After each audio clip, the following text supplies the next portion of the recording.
What a weekend. That was one of the best wild card weekends in the NFL that I can remember.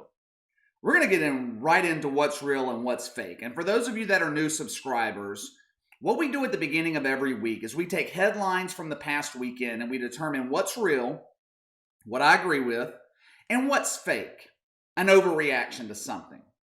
First up this week, the Steelers have a Big Ben issue, not a Mike Tomlin problem. Real. And I have been saying this all year. I got this from Yahoo Sports. Mike Tomlin is taking heat today for some of the calls that he made and that embarrassing loss, quite frankly, to the Cleveland Browns. Like his decision on 4th and 1 in the third quarter from the 46-yard line to punt down 2 possessions. SB Nation called Mike Tomlin a coward. Mike Tomlin is not the problem in Pittsburgh. Mike Tomlin damn near got the Steelers in the playoffs last year with Mason Rudolph and a grown man that calls himself Duck as his quarterback. He is one of the premier coaches in the NFL. Mike Tomlin, I'm going to repeat myself, Mike Tomlin is not the problem in Pittsburgh. Ben Roethlisberger is the problem. And he's been the problem all season. We talked about this in the midst of the Steelers' 11-0 run. Covered up in the fact that the Steelers were undefeated and the number 1 team at the time in the AFC was the fact that Big Ben wasn't playing well. He wasn't the same quarterback. He couldn't throw the deep ball accurately. The Steelers had become a dink and dunk offense. Big Ben wasn't extending plays like we have seen from him the past 15 plus years. Simply put, this year, Ben Roethlisberger has looked old. Now, I'm not going to go into great detail on the Steelers' loss to the Browns on Sunday night. It's not worth the time. Big Ben was god-awful. No sense in pouring salt into an open wound. Big Ben lost that game for the Steelers. He lost the game in the first quarter with 3 interceptions. You can't give an NFL team a 28-point spot lead and expect to win. What I'm going to talk about is the fact that it is time for the Steelers to move on from Ben Roethlisberger. I think Mike Tomlin knows it. I think ownership knows it. Hell, I think most of the fan base in Pittsburgh knows it. Big Ben is not Tom Brady. He's not Drew Brees. Both of those guys, they're playing well into their 40s because they have taken care of themselves physically. They've taken care of their bodies. Plus, they haven't taken nearly the hits that Big Ben has taken throughout his career. Now, even though Brady and Brees aren't the same quarterbacks today that they were in the prime of their careers, they can still get the job done. It's obvious. Big Ben just can't do it anymore. It is a miracle if Ben Roethlisberger comes into training camp and is only 10 pounds overweight.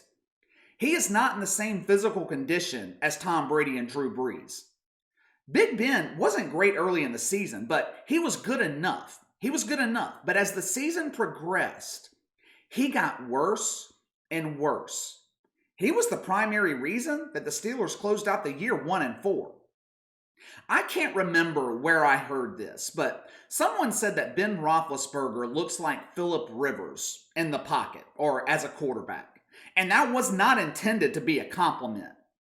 Phillip Rivers is a statue in the pocket. He can't move.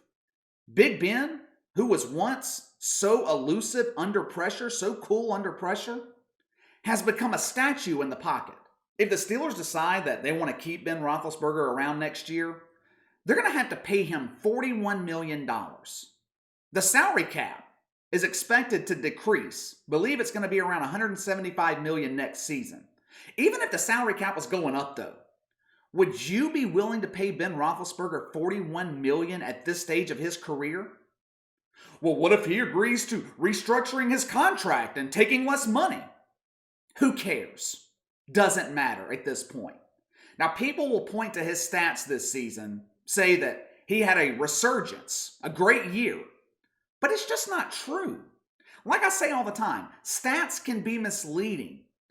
Big Ben's numbers for this season are bloated, artificially inflated. He would have to restructure his contract for the Steelers to even consider bringing him back. This team has no running game, no number one receiver. They have a lot of holes to fill offensively.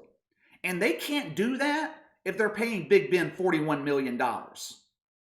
And I'm not even sure Ben Roethlisberger wants to be back next season. Did you see him on the sidelines after that loss to the Browns on Sunday night? He had tears in his eyes. It looked to me like Big Ben knew it was over, that his career could be over. Now, his mind could change. His mind could change. And if it does, Mike Tomlin and the Steelers have a difficult decision to make. But they have to make the right decision. It is time to separate from Ben Roethlisberger. He cannot get you to the Super Bowl anymore. There is no sense holding on to him just because he is a legend.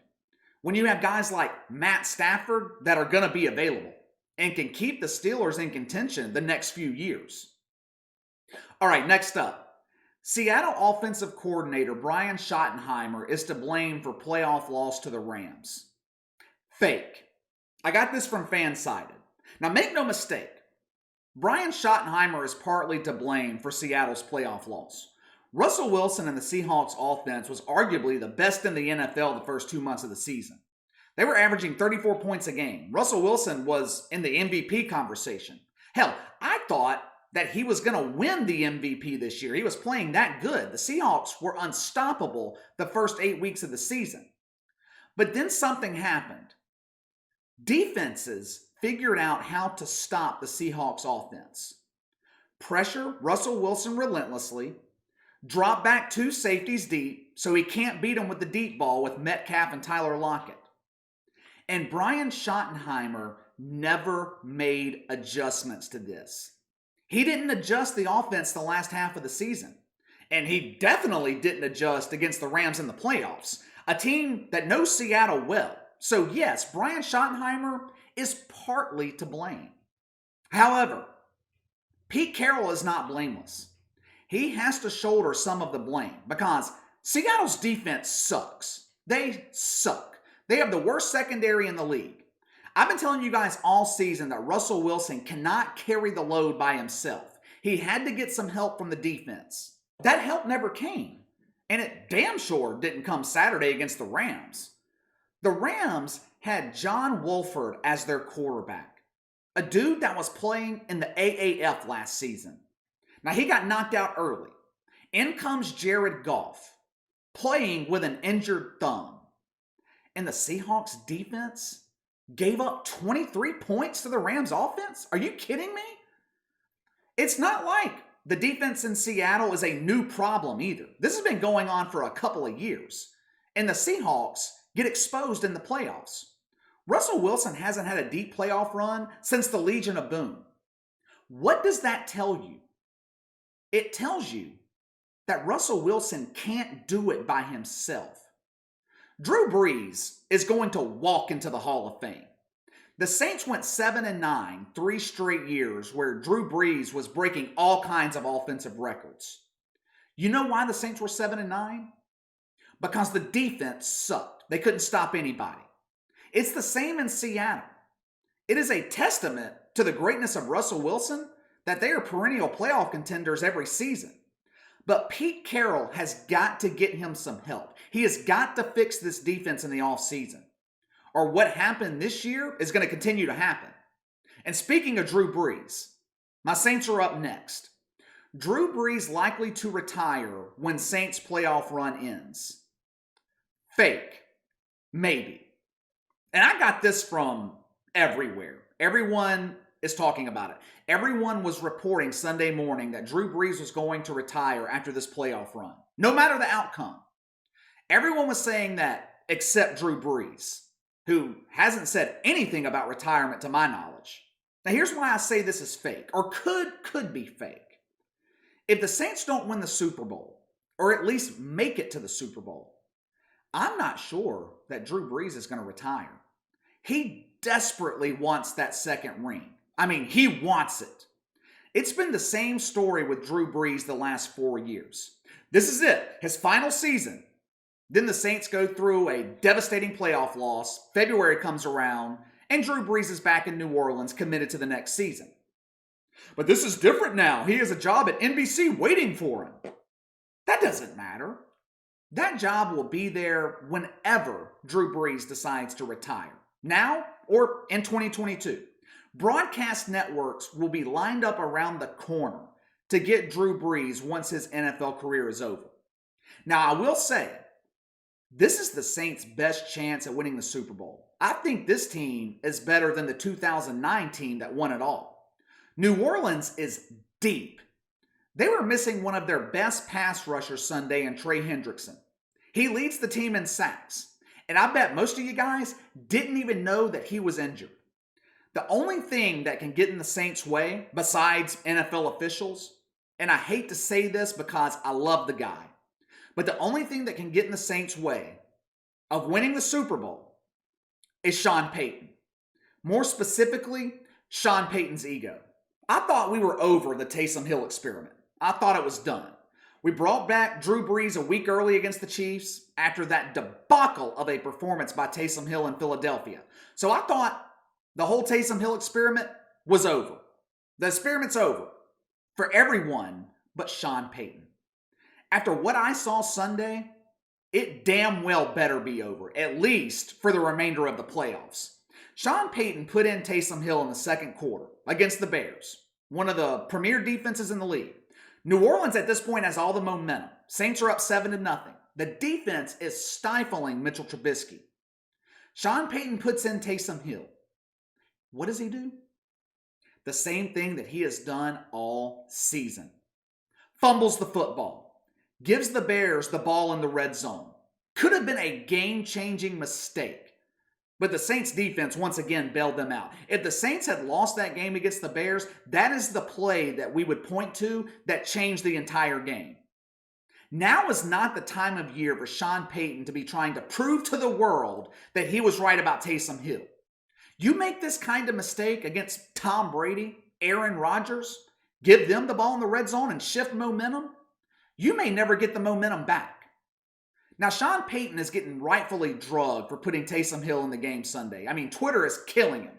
I mean, even a lot of NFL analysts are killing him, which worries me as a Saints fan, because that is usually the time where he will make it a point to try to prove to everyone wrong and that he is right. Right now, in the playoffs, in what could be the final playoff run for Drew Brees, it is not the time for Sean Payton to be trying to prove a point about Taysom Hill. Keep the future Hall of Famer on the field and keep the turnover machine on the sidelines. Last one this week. Doug Pederson's firing changes Carson Wentz's future in Philadelphia. Real. I got this from NBC Sports. I told you guys last week when Doug Pederson essentially tanked that game against Washington and the locker room revolted, that I didn't see a way that he could come back from that he could make it through that. I said it wouldn't shock me if he was fired later in the week last week. Well, it took a few extra days, but the Eagles fired Doug Pederson Monday morning. It was the right decision. 2020 was a disaster of epic proportions for the Eagles. Most of it, the fault of Doug Pederson. He ruined his relationship with Carson Wentz, who the franchise committed big money to. I mean, he is their franchise quarterback. Doug Pederson ruined that relationship. He also ruined his relationship with Jalen Hurts and the bulk of the roster by purposefully losing their Week 17 game at Washington to keep the number 6 spot in the draft instead of falling down to number 9. Now, I thought Carson Wentz's days in Philly were over. I thought they were done until now. The firing of Doug Pederson changes everything. Eagles owner Jeffrey Lurie seemed to be in a situation where he had to pick his quarterback or his head coach. I think he made the right decision in picking Carson Wentz. Guys with his potential, they don't come along very often. I know a lot of fans in Philadelphia are upset about the decision to fire Doug Pederson, but it was the right call. The Eagles need to bring in a head coach with a system that is designed around the strengths of Carson Wentz. And this makes it very easy for him to stay in Philadelphia. He doesn't have to restructure his contract to get traded this offseason. He can go into next season with a clean slate in Philadelphia. New head coach, hell, an entire new coaching staff. For the first time, the Eagles will be Carson Wentz's team. And if it doesn't work out, then they can part ways after next season. But Jeffrey Lurie made the right decision. You have got to give Carson Wentz a fair shot. And I don't feel like he's had that since he's been in Philadelphia. He's always had someone looking over his shoulder, whether that was Nick Foles, Jalen Hurts. He's always had a quarterback waiting in the wings to take his job. All right, that's all for today. Hit that like and subscribe button. Click the notification bell to receive all notifications from the channel. Leave me a comment in the section below. Is this Drew Brees' final season? Will Big Ben be back in Pittsburgh next season? Was firing Doug Pederson the right call by the Eagles? Let me know your thoughts. You can follow me on Twitter at KC_BTL84. Best way to contact me is by email at BTLKC84@gmail.com. I'll see you guys next time.